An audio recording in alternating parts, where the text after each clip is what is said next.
tanggal 12 Februari 2021, tahun baru Imlek. Kyong Hee, Kong Si Fa Chai, Tuhan yang memberikan kelimpahan, kemakmuran, kesehatan, kesuksesan. God bless you. Saya mau bersaksi, sebelumnya saya mau berdoa.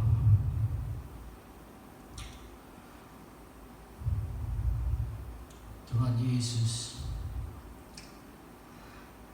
saya bersyukur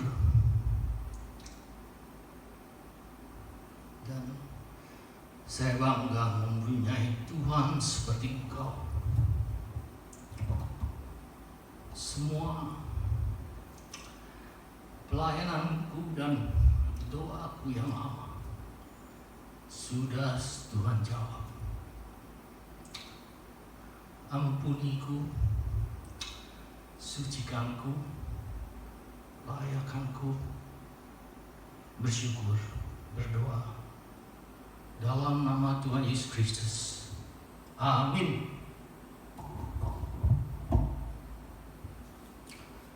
Saya mau bersaksi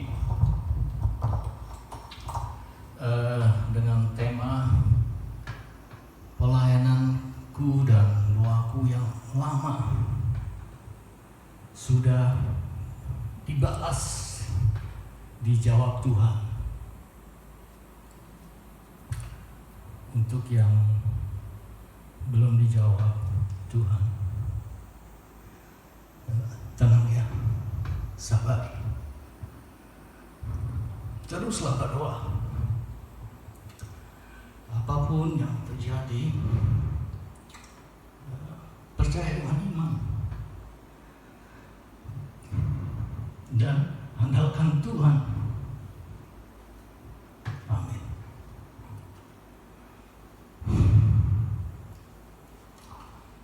Orang tua saya waktu umur 7 tahun, Bapak datang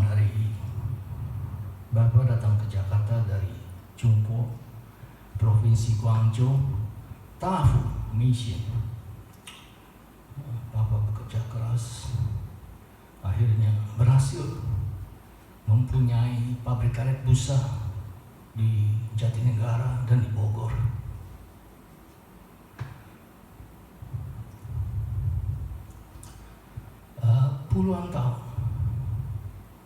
Beberapa puluhan tahun perusahaan maju, tapi sekitar tahun 70 ke 80 bangkrut sebab dibohongi oleh karyawan-karyawannya.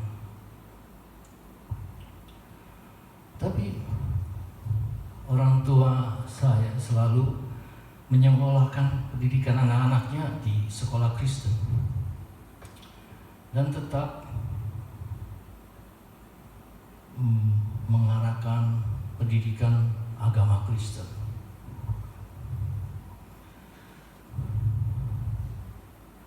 Saya sekolah SD di Kristen Immanuel, SMP Chandranaya, Jalan Gajah Mada, Jakarta. Mayoritas 99% beragama Buddha. Tapi saya tanya papa saya, orang tua saya, tetap ambil agama Kristen aja. Kelas saya itu ada A, B, C, D dikumpulin jadi satu, itu cuma 10 orang yang berpendidikan agama Kristen. SMA juga begitu. Saya lulus Universitas Kristen Indonesia, UKI Jakarta. Sejak SD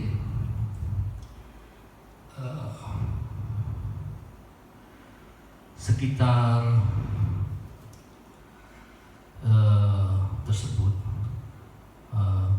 kepala sekolah menganjurkan untuk mengikuti sekolah minggu. Maka saya pergi ke gereja GKI Bungur, Jakarta. Gereja itu dekat dari rumah saya sekitar 600 meter, hanya jalan kaki. Kalau lonceng gereja bunyi, kedengaran jelas dari rumah saya. Umur 17 tahun 1989, saya dibaptis di hari Minggu. Besoknya, hari Senin, itu Sinja.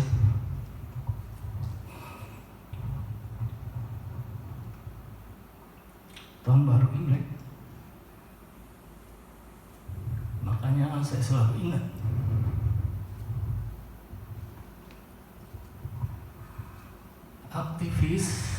Aktivitas pelayananku di gereja setiap hari, pergi ke gereja, setiap malam pasti pergi ke gereja.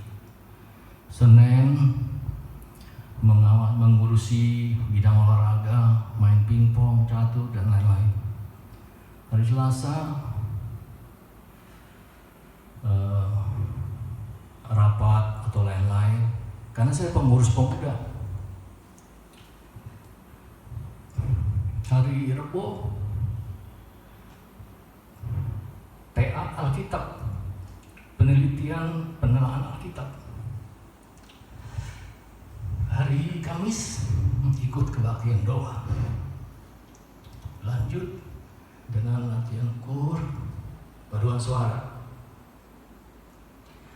Hari Jumat urus yang lain-lain, pokoknya ke gereja. Sabtu persekutuan pemuda. Minggu seharian, kalau Minggu seharian melayani gereja, ikut paduan suara kur. Siang latihan kur. Siang atau sampai sore sekali-sekali saya ikut tim PI, tim pengabaran Injil dari rumah ke rumah. Orang tua saya tidak melarang dan malah mensupport saya. Asal pendidikan saya dan pekerjaan, saya waktu itu bantuin papa saya buka lagi percetakan di rumah. Saya udah ikut bisnis. Maka saya paling tahu, mama saya paling tahu selalu menyediakan makanan untuk saya yang belum disembahyang. Sebab saya Kristen.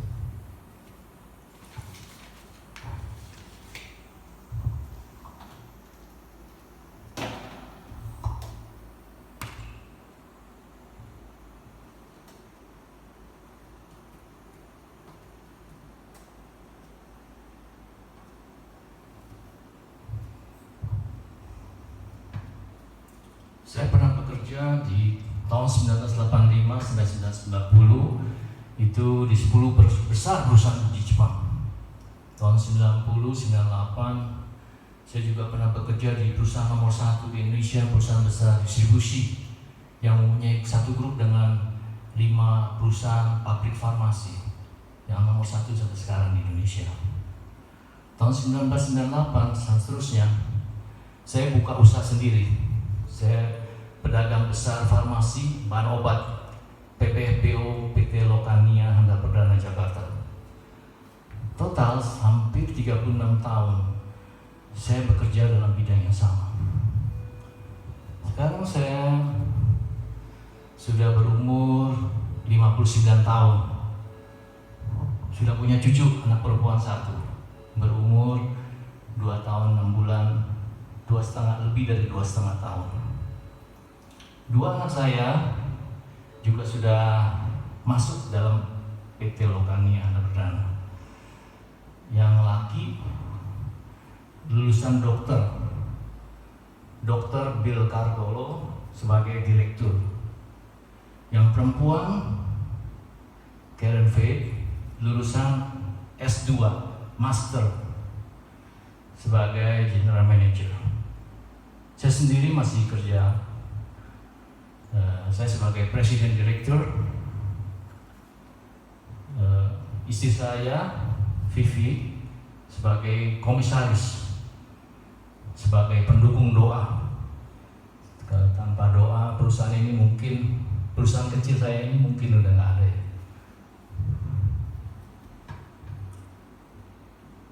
Sejak saya mulai bekerja di perusahaan Jepang, saya sudah berdoa kepada Tuhan bahwa saya mau punya perusahaan sendiri. Orang Jepang sering tanya saya, "What is your ambition?" Apa cita-citamu? Saya langsung jawab, suatu hari saya mau punya perusahaan sendiri. Saya balik tanya, bagaimana Anda? Orang Jepang terus pun berkata, tidak tahu. Sebab memang sulit untuk punya perusahaan sendiri Jepang. Pada tahun 1989 menjelang tahun 1990 ada keributan di perusahaan Jepang ini. Dari General Manager, sales eksekutif, dan bagian habis lain berhenti bekerja lalu buat perusahaan sendiri. Ini jarang terjadi di Jepang dan hampir tidak pernah terjadi sebelumnya di Jepang. Sebab orang Jepang terkenal loyal terhadap perusahaan yang bekerja sampai pensiun di perusahaan.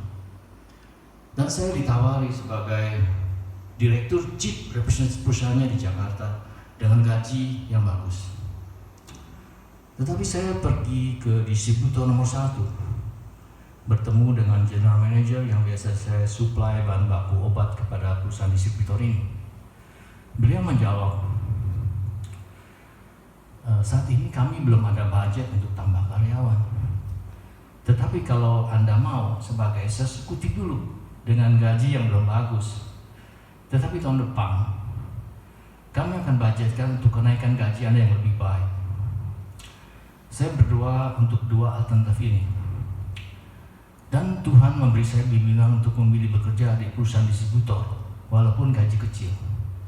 Maka diterimalah saya di perusahaan distributor ini.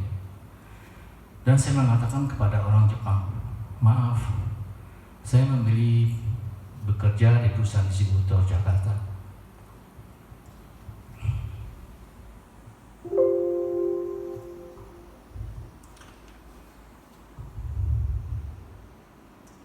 Saya lihat pernyataan Tuhan dan pimpinan Tuhan selalu benar.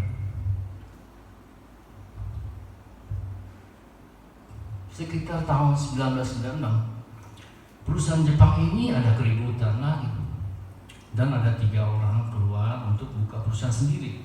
Sampai sekarang tahun 2021 masih ada perusahaan ini. Zaman saya tahun 1985,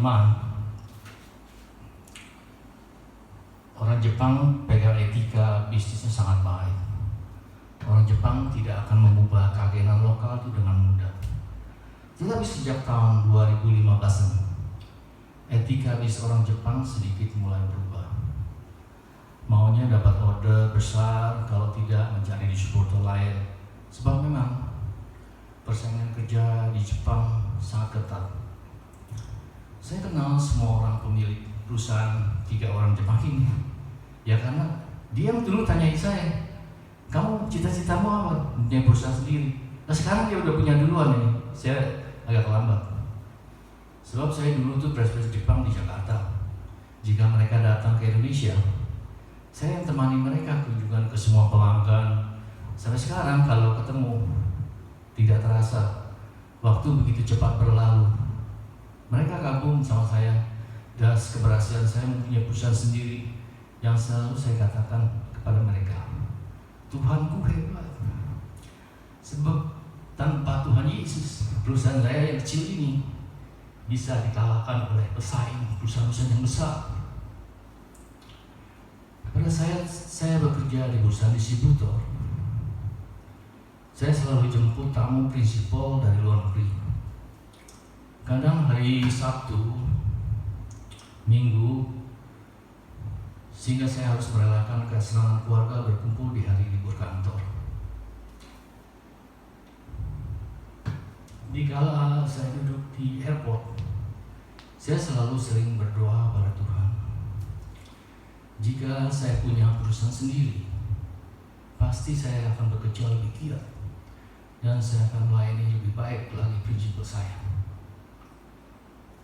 Maka saya yakin dan percaya Tuhan sudah mendengar doa saya yang sudah lama. Sejak tahun 1985 telah saya doakan.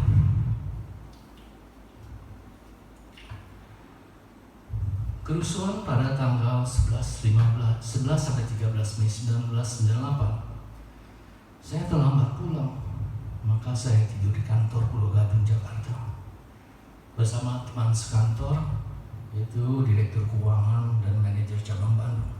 Total kami bertiga, hanya makan Indomie selama 2 malam.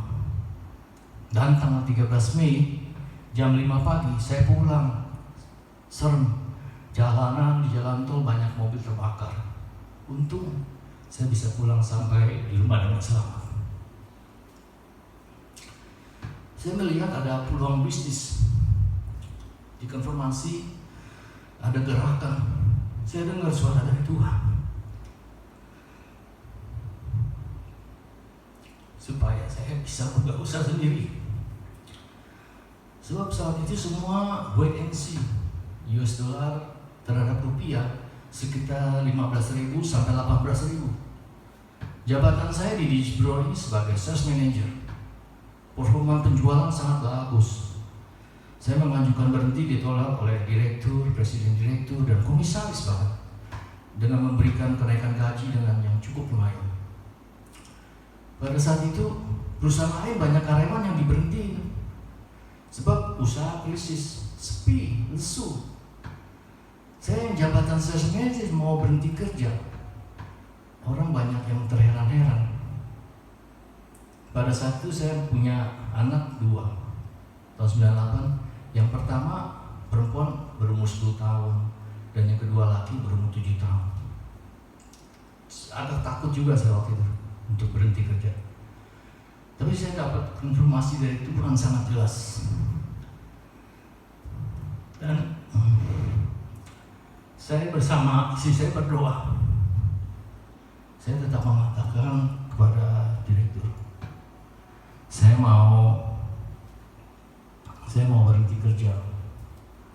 Akhirnya disetujui. Saya tidak dapat pesangon sebab saya berhenti sendiri dan atas kemauan sendiri. Maka berdirilah PT Lokan yang bertanah dengan akta notaris tanggal 15 September 1998. Saya merangkap dari nol dengan memberikan sampel pada pelanggan. Tapi sudah 6 bulan saya tidak dapat order yang mencukupi kebutuhan rumah tangga. Saya hampir mau balik kerja kembali. Tapi saya percaya dengan iman melalui pembacaan firman Tuhan. Jika Tuhan sudah membuka pintu, tidak ada orang yang bisa menutupnya. Oh, saya katakan amin.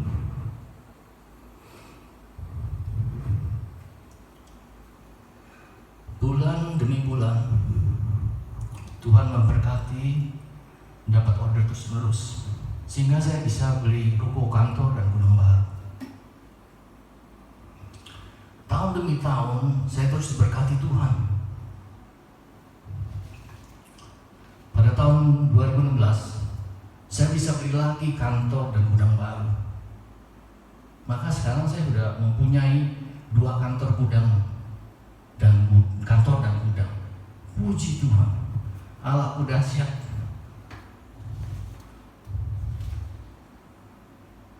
Saya juga rumah ini, saya berdoa selama 25 tahun baru dapat ini. Saya tunggu 25 tahun, tapi Tuhan membelokkan saya. Tahun 2005 itu apartemen Mediterranean Garden Residence 1, Agung Podomoro Land, sukses besar. Maka mereka mau buka lagi tahun 2007, membangun lagi Mediterranean Garden Residence 2. Waktu itu belum ada mall Centra Park. Tuhan gerakan saya untuk beli, saya beli sebagai investasi bisnis. Ternyata sekarang itu udah naik 300%. Karena sama mall Centra Park. Untung saya. Tahun 2012 saya baru dapat rumah ini. Tahun 25 tahun, apa yang saya doakan, saya mau dapat rumah, detail, persis yang saya mau. Ya, kalau berdoa sama Tuhan memang harus detail mintanya. Saya sama istri itu berdoa, saya mau di Jakarta Barat. Rumahnya, karena anak saya 2, saya minta 4 kamar tidur. Punya ruangan untuk berdoa, ruangan perpustakaan, semua itu dapat.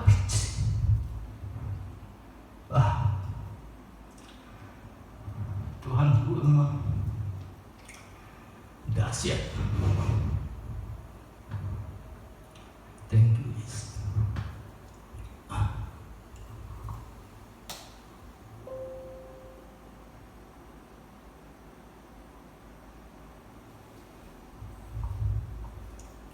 Kalau saya boleh beritahu arti perusahaan PT Lokan yang Perdana. Lo itu nama marga Chinese saya. Kania, karena kasih karunia Allah.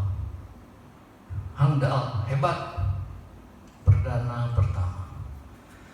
Dengan mengutamakan mengandalkan kasih karunia Allah, kami hebat. Because of grace of God, first reliable, we are great. Amin. Banyak masalah dalam perjalanan usaha perusahaan pedagang besar farmasi bahan obat ini. Saya melihat saya selalu dilindungi, dibela, diberkati Tuhan. Semua persoalan saya selalu berdoa dan menyerahkan, mengandalkan kepada Tuhan. Ada seorang batuan pernah mengatakan dalam khotbahnya, persoalan besar yang kita alami seringkali menjadi pintu masuk yang mengantar kita melihat kebesaran Allah. Wes, benar itu, amin itu. Saya sudah sering mengalaminya. Setiap selesai masalah, saya selalu dapat order yang diberikan atau digantikan Tuhan yang lebih baik agar dimuliakan Allah. Tuhan itu senang sebab kita telah menang melawan persoalan.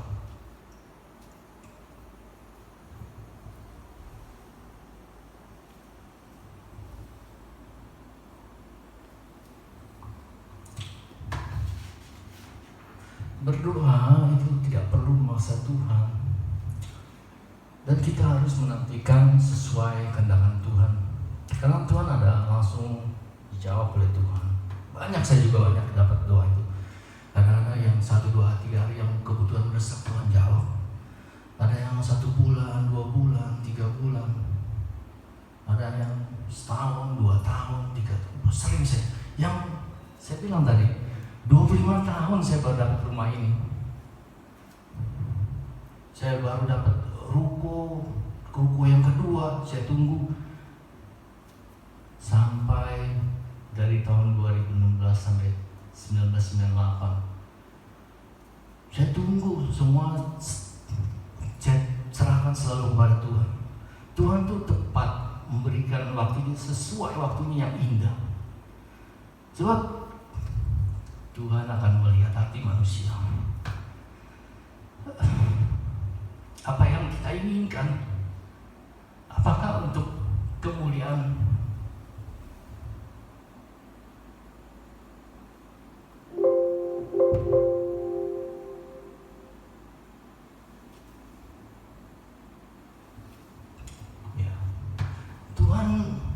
melihat hati?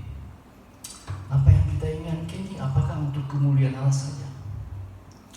Jika demikian, saya yakin dan percaya Anda pun juga bisa pasti mendapatkan dan menerima apa yang didoakan.